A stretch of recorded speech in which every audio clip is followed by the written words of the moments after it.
علیکم دوستانو، ستړي مه شئ. زما د یوټیوب چینل ته ښه راغلاست او د چایلډ فرندلي سپیسز په اړه باندې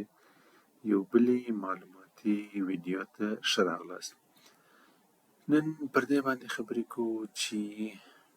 هغه کسان چې په چایلډ فرندلي سپیسز کې کار کوي د هغو دپاره کوم ټریننګونه مهم دي. هغه که سی اف اس سوپروایزر دی،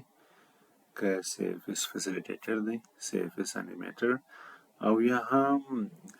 کمیونټي بیسډ یا د ټولنیز کارکوونکي چې دوی سره کار کوي د هغو دپاره بعضې ټریننګونه خورا مهم او حیاتي رول لري. که د هغو څخه اضافه ټریننګونه ورکول سي خو ډېره ښه خبره ده، که نه و دا ټریننګونه د دوی دپاره حتمي دي. د سی اف اس د سټاف دپاره یا د کارکوونکو دپاره اول دا دی چې دوی د ماشومانو د حقوقو، د ماشومانو د خوندیتوب، د ماشومانو په وړاندې د سته خطرونو او هغه مسایل چې د ماشومانو خوندیتوب زیانمنوي او یا هم تاوان ورته رسوي د دې مسایلو په اړه باندې باید دوی ته ټریننګ ورکول سي. دوی باید په دې باندې پوه سي چې د ماشومانو خوندیتوب یا چایلډ پروټیکشن څه شي ته وایي، د ماشومانو حقوق یا چایلډ رایټس څه شي دي، او چایلډ پروټیکشن کنسرنز یا په اصطلاح باندې ریسکس د ماشومانو اړوند او یا هم هغه خطرونه او ګواښونه چې ماشومان ورسره مخامخ دي کوم دي. په دغو اړه باندې دوی ته باید ټریننګ ورکول سي او دوی باید د دې وړتیا ولري چې د ماشومانو په وړاندې د شته خطرونو په اصطلاح باندې شته خطرونه دوی وپېژني چې کوم ډول دي، انواع یې. بل دا چې په علاوه پر دې موضوعاتو باندې چې مهم او اساسي دي، بل مهم شی چې دی هغه دا دی چې دوی د خوندیتوب، نظافت یا حفظ الصحې، تغذیه او د عامه پوهاوي کوم پروګرامونه او موضوعات چې د هغه په اړه باندې کافي معلومات ولري چې تر څو دوی وکولی سي چې هماغه د عامه پوهاوي پروګرامونو په اړه باندې بیرته ماشومانو ته معلومات ورکړي. بله خبره دا ده چې بعضې اصول دي چې هغه د دفاترو معیارونه دي، کیدای سي سیف ګارډینګ وي، کیدای سي پی سی ای وي یا نور کوډ اف کنډکټ دې ته ورته نور مشخص د ایچ آر د ډپارټمنټ د خوا څخه یا هم د سیف ګارډینګ د خوا څخه بعضې مشخص ټریننګونه دي چې موږ هغه په اصطلاح باندې هغه معیارونه دي چې د یو ارګان کړنلارې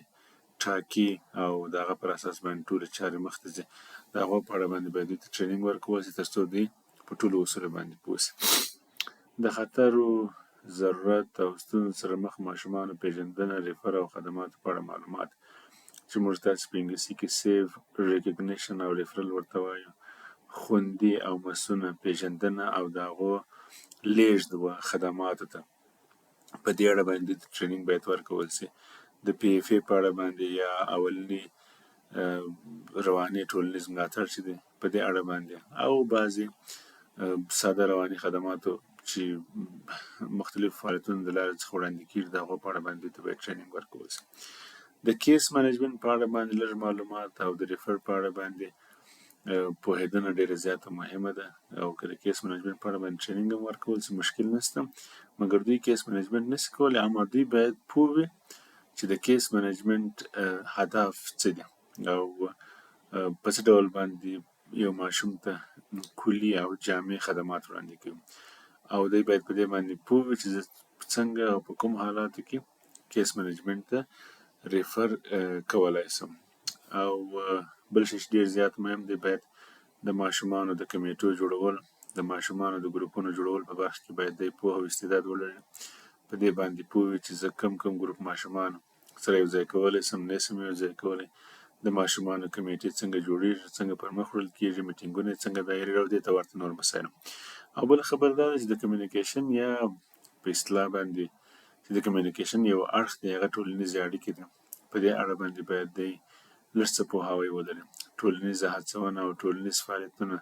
یا فعالیت د ده لپاره مهم دی ځکه د سر کار د والدینو سره دی، د ماشومانو سره دی. کله کله د والدینو سره بعضې ګروپي بحثونه دایریږي، اما پوهاوی ورکول کېږي، د سی اف اس په اړه باندې معلومات ورکول کېږي، نو دې شیانو باندې باید دی پوه وي. بل شی چې ډېر زیات مهم دی هغه دا دی چې هر CFS فسیلیټیټر باید د هغه مربوطه ارګان د چایلډ فرندلي سپیس دپاره چې کومه SOP دوی لري یا کوم لارښود چې دوی لري باید د هغه یو کاپي ولري او په هغه ژبه باندې کاپي وي چې دی په هغه ژبه باندې پوهیږي، پښتو، دري، انګلیسي. او بله خبره دا چې هغه باید مطالعه کړي او حتی د ګایډلاین یا د SOP په اړه هم باید د CFS فسیلیټیټرانو ته ټرینینګ ورکول شي. خو هغه د دوی دپاره یو اساسي لارښود دی، یو اساسي کتاب دی او وخت په وخت باندې دوی هغه ته مراجعه کولی شي، زده کړه ځینې کولی شي او کله ناکله خپل هغه بعضې موضوعات چې دوی څخه هېرېږي د هغه کتاب یا ګایډ په مطالعه کولو سره به دا موضوعات دوی ته نور هم واضح کېږي. ډېره زیاته مننه، ښې چارې، او بیا به ګورو په یو بل درسي ویډیو کې. مننه.